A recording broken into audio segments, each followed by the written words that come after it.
ಆ ಹಾವಿಗೆ ಅದನ್ನು ಜೀರ್ಣಿಸ್ಕೊಳ್ಳೋದಕ್ಕೆ ಸೂರ್ಯನ ಬೆಳಕು ಕೂಡ ತುಂಬ ಇಂಪಾರ್ಟೆಂಟ್. ಸೊ ಬಿಸಿಲಿಲ್ಲ ಅಂತಂದರೆ ಅದು ಜೀರ್ಣದ ಶಕ್ತಿ ಸ್ಲೋ ಆಗುತ್ತೆ. ಸೊ ಎವ್ರಿ ಡೇ ತಿನ್ನೋಕ್ಕಾಗಲ್ಲ, ತಿಂದರೆ ಅದಕ್ಕೆ ಜೀರ್ಣ ಮಾಡ್ಕೊಳಕ್ಕಾಗಲ್ಲ. ಒಂದು ಡ್ರೈ ಬೈಟ್ ಅಂತ ಆಗುತ್ತೆ. ನಿಮಗೆ ಹಾವು ಕಚ್ಚಿರ್ಬೋದು, ಬಟ್ ಅದು ವಿಷ ಬಿಟ್ಟಿಲ್ದಿರಾನೂ ಇರ್ಬೋದು. ಮತ್ತು ಈ ಸ್ಪೀಶೀಸು ಮೊಟ್ಟೆ ಇಡಲ್ಲ. ಸೊ ಇದು ಬಾಡಿ ಒಳಗಡೆನೇ ಮೊಟ್ಟೆ ಇರುತ್ತೆ, ಡೈರೆಕ್ಟಾಗಿ ಅಲ್ಲೇ ಡೆವಲಪ್ ಆಗುತ್ತೆ. ಮರಿಗಳು ಡೈರೆಕ್ಟಾಗಿ ಬಾಡಿಯಿಂದ ಆಚೆ ಬರುತ್ತೆ. ಅನಕೊಂಡಾಗಿರ್ಬೋದು ಅಥವಾ ಹೆಬ್ಬಾವ್ಗಾಗಿರ್ಬೋದು ಆ ಥರ ಹಲ್ಲಿರಲ್ಲ ಅಥವಾ ವಿಷ ಇರಲ್ಲ. ಸೊ ಅದನ್ನು ನಾವು ಬೋವಾ ಕನ್ಸ್ಟ್ರಿಕ್ಟರ್ ಅಂತ ಕರಿತೀವಿ. ಅಂದರೆ ಅದು ಉಸಿರು ಕಟ್ಟಿನೇ ಸಾಯಿಸಬೇಕು, ಅದಕ್ಕೆ ಅದು ಬಿಟ್ಟು ಬೇರೆ ಅದು ಆಪ್ಷನ್ನೇ ಇಲ್ಲ.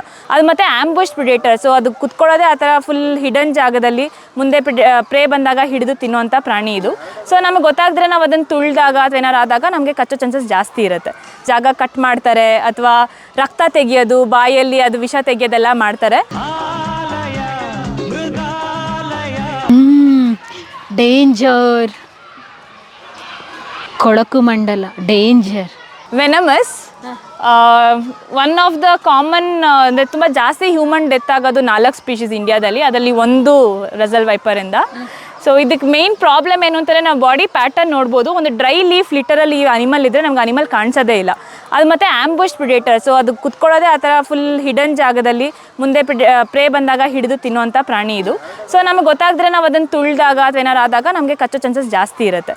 ಸೊ ಹಾಗಾಗಿ ನಮಗೆ ಇದರಿಂದ ಜಾಸ್ತಿ ಹ್ಯೂಮನ್ ಡೆತ್ಸ್ ಆಗೋ ಚಾನ್ಸಸ್ ಜಾಸ್ತಿ ಇದೆ ಇಂಡಿಯಾದಲ್ಲಿ. One of the venomous, very strong ವೆನಮಸಲ್ಲಿ ಇದು ಕೂಡ ಹೌದು. ಮತ್ತು ಈ ಸ್ಪೀಶೀಸು ಮೊಟ್ಟೆ ಇಡಲ್ಲ. ಸೊ ಇದು ಬಾಡಿ ಒಳಗಡೆನೇ ಮೊಟ್ಟೆ ಇರುತ್ತೆ, ಡೈರೆಕ್ಟಾಗಿ ಅಲ್ಲೇ ಡೆವಲಪ್ ಆಗುತ್ತೆ. ಮರಿಗಳು ಡೈರೆಕ್ಟಾಗಿ ಬಾಡಿಯಿಂದ ಆಚೆ ಬರುತ್ತೆ. ಒಂದ್ಸತಿ ಹಾವುಗಳೆಲ್ಲ ಮೊಟ್ಟೆ ಇಡ, ಜನರಲಿ ಮ್ಯಾಕ್ಸಿಮಮ್ ಹಾವುಗಳು ಮೊಟ್ಟೆ ಇಡುತ್ತೆ. ಕೆಲವೊಂದು 2-3 ಸ್ಪೀಶೀಸ್ ಮಾತ್ರ ಈ ಥರ ಮರಿಗಳು ಡೈರೆಕ್ಟಾಗಿ ಜನ್ಮ ಕೊಡೋದು. ಒಂದು ಸತಿಗೆ 20-30 ಮರಿಗಳ ತನಕನೂ ಕೊಡ್ಬೋದು. ಸೊ ಮರಿಗಳಿದ್ದಾಗ ಅವಕ್ಕೂ ವಿಷ ಇರುತ್ತೆ. ಸೊ ತುಂಬ ಚಿಕ್ಕ ಮರಿಗಳಿದ್ದಾಗ ಅವು ಕಚ್ಚಿದ್ರೆ ನಮಗೆ ತೊಂದರೆಗಳಾಗೋ ಚಾನ್ಸಸ್ ಇರುತ್ತೆ. ಓಕೆ, ಬೇರೆ ಹಾವುಗಳಿಗೆ ಕಂಪ್ಯಾರಿಸನ್ ಮಾಡಿದರೆ ಕೊಳಕು ಮಂಡಲಕ್ಕೆ ಫುಡ್ ಯಾವ ರೀತಿ ಇರಬೇಕು, ಹೇಗೆ, ಏನು? ಜನರಲಿ ಎಲ್ಲ ಸ್ನೇಕ್ಸೂ ಸಣ್ಣ ಪುಟ್ಟ ಪಕ್ಷಿ ಮರಿಗಳಿರ್ಬೋದು, ಇಲ್ಲ ಮೊಟ್ಟೆ ಇರ್ಬೋದು, ಇಲ್ಲ ಇಲಿಗಳಿರ್ಬೋದು, ಅದನ್ನೇ ತಿನ್ನೋದು. ಆ ಥರ ಸ್ಪೆಸಿಫಿಕ್ಕಾಗಿ ಊಟ ಬೇಕು ಅಂತ ಏನೂ ಇಲ್ಲ, ಬಾಡಿ ಸೈಜ್ ಮೇಲೆ ಡಿಪೆಂಡ್ ಆಗುತ್ತೆ. ಬಟ್ ಹಾವುಗಳಿಗೆ ಲೋವರ್ ಜಾ ಫಿಕ್ಸ್ ಆಗಿರಲ್ಲ. ಸೊ ಅದು ಎಕ್ಸ್ಪ್ಯಾಂಡ್ ಮಾಡಿಕೊಂಡು ತಿನ್ಬೋದು, ನುಂಗ್ಬೋದು. ಅವಕ್ಕೆ ಹಲ್ಗಳಿರಲ್ಲ, ನಮ್ಮ ಥರ ಕಚ್ಚಿ ತಿನ್ನೋಕ್ಕಾಗಲ್ಲ. ಸೊ ಅದು ಏನೇ ಇದ್ರೂ ಡೈರೆಕ್ಟಾಗಿ ನುಂಗುವಂಥ. ತುಂಬ ಡೇಂಜರಸ್. ಮತ್ತು ಕಚ್ಚಿದ್ರೆ ಅದು ಕೊಳ್ತು ಹೋದಂಗೆ ಆಗುತ್ತೆ ಅಂತ, ಹೌದಾ? ಅದಕ್ಕೇನು ಟ್ರೀಟ್ಮೆಂಟ್ ಸಿಗಲ್ವಾ? ಅಂದರೆ ಒಂದು ಗ್ರೇಸ್ ಪೀರಿಯಡ್ ಅಂತ ಇರುತ್ತೆ. ಇವಾಗ ಕಚ್ಚಿದ ತಕ್ಷಣ ಕೊಳಿಯೋಕ್ಕೆ ಸ್ಟಾರ್ಟ್ ಆಗಲ್ಲ. ಒಂದು ಗೋಲ್ಡನ್ ಅವರ್ ಅಂತ ಕರಿತೀವಿ. ಜನರಲಿ ಒಂದು 45 ಮಿನಿಟ್ಸ್ ಟು 1 ಅವರ್ ಅಥವಾ 2 ಅವರ್ಸ್ ತನಕನೂ ಬಾಡಿನಲ್ಲಿ ಅದು ಸ್ಲೋ ಆಗಿ ಆಗ್ತಾ ಇರುತ್ತೆ, ಅಂದರೆ ಸ್ಪ್ರೆಡ್ ಆಗ್ತಾ ಇರುತ್ತೆ. ಸೊ ಡೂಸ್ ಆ್ಯಂಡ್ ಡೋಂಟ್ಸ್ ಅಂತ ಒಂದಷ್ಟು ಇದೆ ಹಾವು ಕಚ್ಚಿದಾಗ. ಅದನ್ನು ಮಾಡಿದ್ರೆ ಸರ್ವೈವಲ್ ರೇಟ್ ಇದೆ. ಎಷ್ಟೊಂದು ಜನ ಕೊಳಕು ಮಂಡಲ ಕಚ್ಚಿಸ್ಕೊಂಡವರು ಬದುಕಿರೋರು ಇದ್ದಾರೆ. ಆ ಥರ ಸತ್ತೋಗಲೇಬೇಕು ಅಂತ ಇಲ್ಲ. ಬಟ್ ಅದೇ ಇಗ್ನೋರ್ ಮಾಡಿದಾಗ ನಮಗೆ ತೊಂದರೆ ಆಗೋ ಚಾನ್ಸಸ್ ಜಾಸ್ತಿ ಇರುತ್ತೆ. ಇವಾಗ ಯೂಶಲಿ ಒಬ್ಬ ಮನುಷ್ಯನಿಗೆ ಹಾವು ಕಚ್ಚಿದಾಗ ಫಸ್ಟ್ ಏನು ಮಾಡಬೇಕು ಅವರು?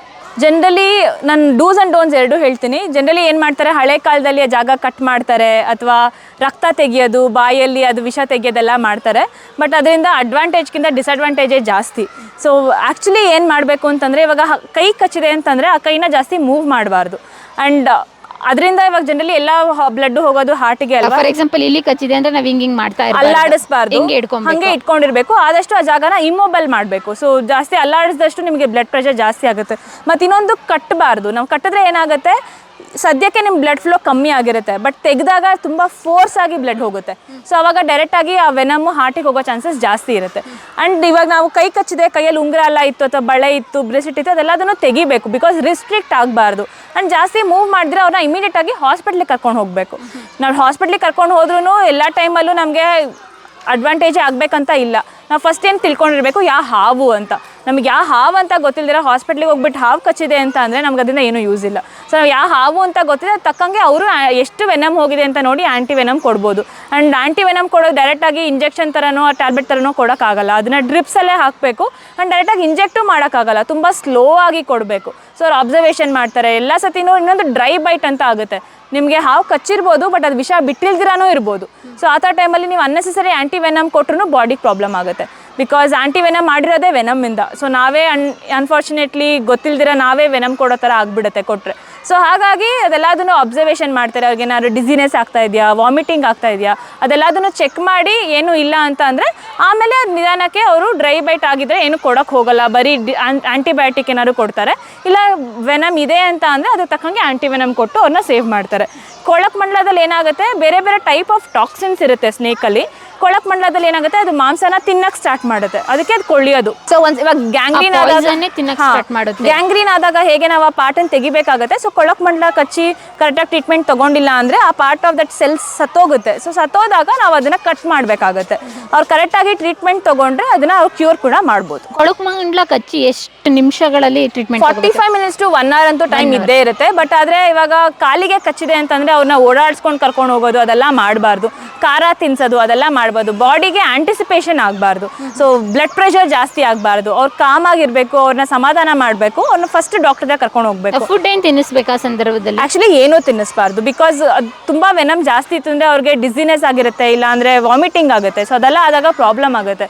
ಸೊ ಅವ್ರಿಗೆ ಏನು ತಿನ್ನಿಸ್ದಿರ ಇಮಿಡಿಯೇಟ್ ಡಾಕ್ಟರ್ ಹತ್ರ ಕರ್ಕೊಂಡು ಹೋಗ್ಬೇಕು. ಡಾಕ್ಟರ್ ಡಿಸ್ಕ್ರೈಬ್ ಮಾಡಬೇಕು ಎಷ್ಟು ಅವರ್ ಮುಂಚೆ ಕಚ್ಚಿದೆ, ಯಾವ ಜಾಗದಲ್ಲಿ ಕಚ್ಚಿದೆ, ವುಂಡ್ ಸ್ಪಾಟ್ ತೋರಿಸ್ಬೇಕು. ಬಟ್ ಅವ್ರಿಗೆ ಗೊತ್ತಿರೋ ಯಾವ ಪ್ರಾಣಿ ಅಂತ ಹೇಳಬೇಕು. ಅದರಿಂದ ಟ್ರೀಟ್ಮೆಂಟ್ ಮಾಡೋಕೆ ತುಂಬ ಹೆಲ್ಪ್ ಆಗುತ್ತೆ. ಐಶ್ವರ್ಯ, ಇವಾಗ ಮತ್ತೆ ನಾವು ಎಲ್ಲ ಕಡೆ ಓದಿದ್ದು ಕೇಳಿದ್ದು, ಇವಾಗ ಹಾವು ಕಚ್ಚಿದ ತಕ್ಷಣ ಅಲ್ಲಿ ಪ್ಲಸ್ ಆಕಾರದಲ್ಲಿ ಒಂದು ಬ್ಲೇಡೋ ಅಥವಾ ಚಾಕು ತಗೊಂಡು ಇದು ಮಾಡಿ ಅವಾಗ ವಿಷ ಎಲ್ಲ ಹೊರಗಡೆ ಬರುತ್ತೆ ಅಂತ, ಹೌದಾ? ಅದೇ ಯಾವ ರೀತಿ?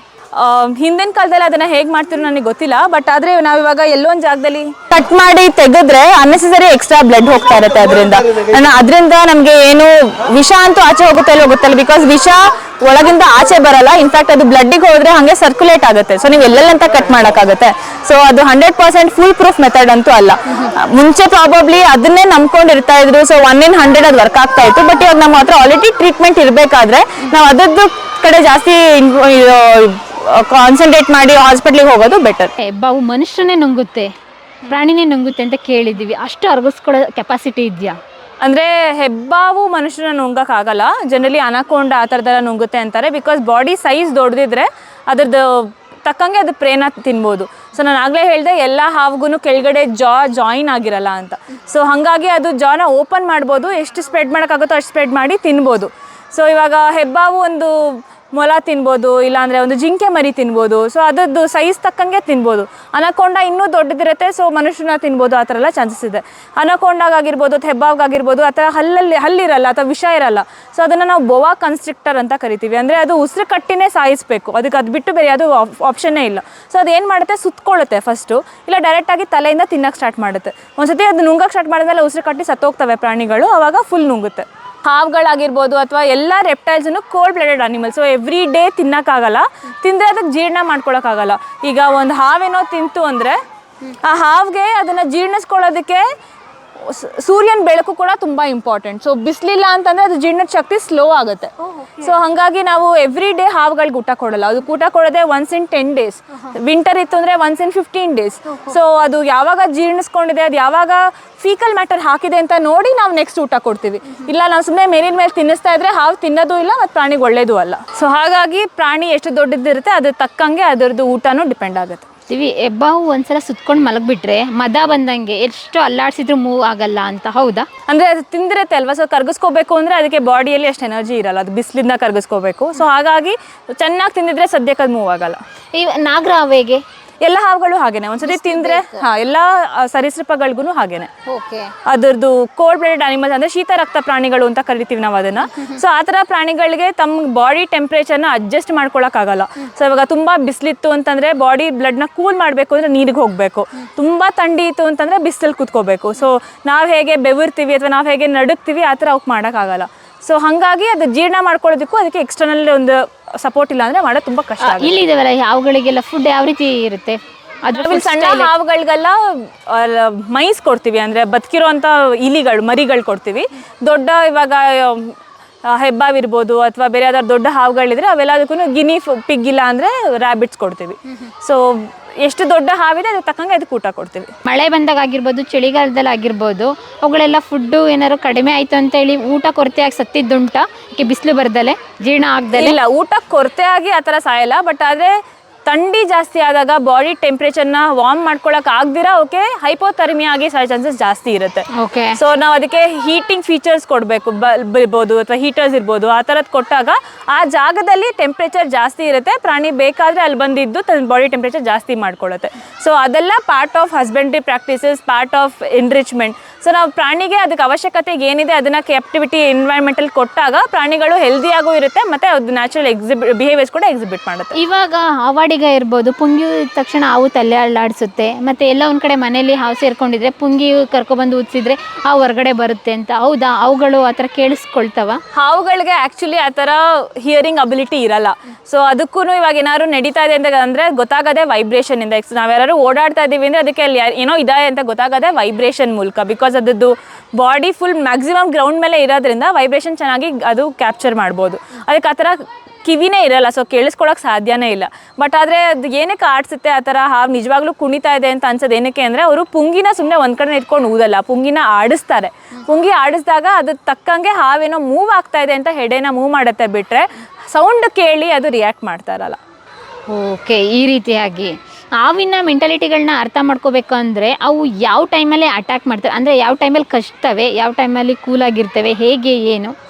ಎಷ್ಟೊಂದು ಸತಿ ನಮ್ಮ ಪಕ್ಕನೇ ಹಾವು ಹೋಗಿದ್ರು ಹಾವು ನಮಗೇನು ಮಾಡಲ್ಲ, ಯಾಕೆ ಅಂದರೆ ನಾವು ಹಾವಿಗೇನು ಮಾಡಿರಲ್ಲ. ಸೊ ಅದಕ್ಕೆ ನಾನು ಇಲ್ಲಿ ನಿಂತಿದ್ದೀನಿ, ನನ್ನ ಪಕ್ಕ ಹಾವು ಹೋಗ್ತಿದ್ದೆ, ನಾನೇನು ಡಿಸ್ಟರ್ಬ್ ಮಾಡಿಲ್ಲ ಅಂದರೆ ಹಾವು ಪಾಡಿಗೆ ಹಾವು ಹೋಗುತ್ತೆ. ಅದು ನನ್ನ ಅಟ್ಯಾಕ್ ಮಾಡಬೇಕು ಟಿ ವಿಲೆಲ್ಲ ಹೇಳ್ತಾರಲ್ವ 12 ವರ್ಷ ಇರುತ್ತೆ ಅದಕ್ಕೆ ಗ್ರಡ್ಜ್, ಆ ಥರ ಎಲ್ಲ 12 ಆ ಥರ ಎಲ್ಲ ಏನೂ ಇರಲ್ಲ. ಅದಕ್ಕೆ ಆ ಥರ ಎಲ್ಲ ಮೆಮರಿ ಪವರು ಇರಲ್ಲ. ನಂಗೆ ಯಾರೋ ಹೊಡೆದಿದ್ದಾರೆ, ಅವ್ರಿಗೆ ಇನ್ನೂ 10 ವರ್ಷ ಆದಮೇಲೆ ನಾನು ಹೊಡಿಬೇಕು ಅಂತೆಲ್ಲ ಏನೂ ಇರಲ್ಲ. ಸೊ ನಾನು ಡಿಸ್ಟರ್ಬ್ ಮಾಡಿಲ್ಲ ಅಂದರೆ ಪ್ರಾಣಿ ಅದನ್ನು ನನಗೇನು ಮಾಡಲ್ಲ. ಸೊ ಅದಕ್ಕೆ ವೆನಮ್ ಇರೋದೇನೆ ಒಂದು ಮೇಯ್ನ್ ರೀಸನ್ನು, ಪ್ರೇ ಹುಡ್ಕೋದಕ್ಕೆ. ಅದಕ್ಕೆ ವೆನಮ್ ಇರೋದು ಇವ್ರು ನನಗೆ ತೊಂದರೆ ಕೊಟ್ಟಿದ್ದಾರೆ, ಇವ್ರಿಗೆ ಹಿಂಸೆ ಕೊಡಬೇಕು ಅಥವಾ ಇವ್ರನ್ನ ಮಾಡಬೇಕು ಅನ್ನೋ ಕಾರಣಕ್ಕಲ್ಲ. ಒಂದು ಡಿಫೆನ್ಸ್, ನಾನು ಆಗಲೇ ಹೇಳಿದೆ, ಇವಾಗ ರಸಲ್ ವೈಪರ್ ಇತ್ತು, ನಾವು ಅಕಸ್ಮಾತ್ ತುಳಿದ್ವಿ ಗೊತ್ತಾಗಿಲ್ಲ ಅಂದರೆ ಅದು ಡಿಫೆನ್ಸಿಗೆ ಕಚ್ಚುತ್ತೆ.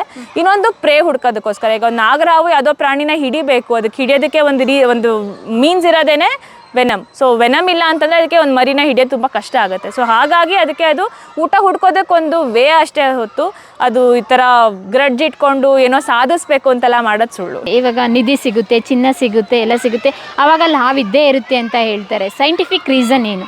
ಜನರಲಿ ಆ ಥರ ಜಾಗಗಳು ತುಂಬ ಜನ ಹೋಗಲ್ಲ, ಕ್ಲೋಸ್ಡ್ ಇರುತ್ತೆ, ಅಥವಾ ಅಲ್ಲಿ ತುಂಬ ಏನಂತಾರೆ ತುಂಬ ವಾರ್ಮ್ ಆಗಿರುತ್ತೆ. ಸೊ ಈ ಥರ ಅನಿಮಲ್ಗೆ ಆ ಥರ ಕಂಡೀಷನ್ಸ್ ಬೇಕಾದಾಗ ಆ ಥರ ಜಾಗಕ್ಕೆ ಹೋಗುತ್ತೆ.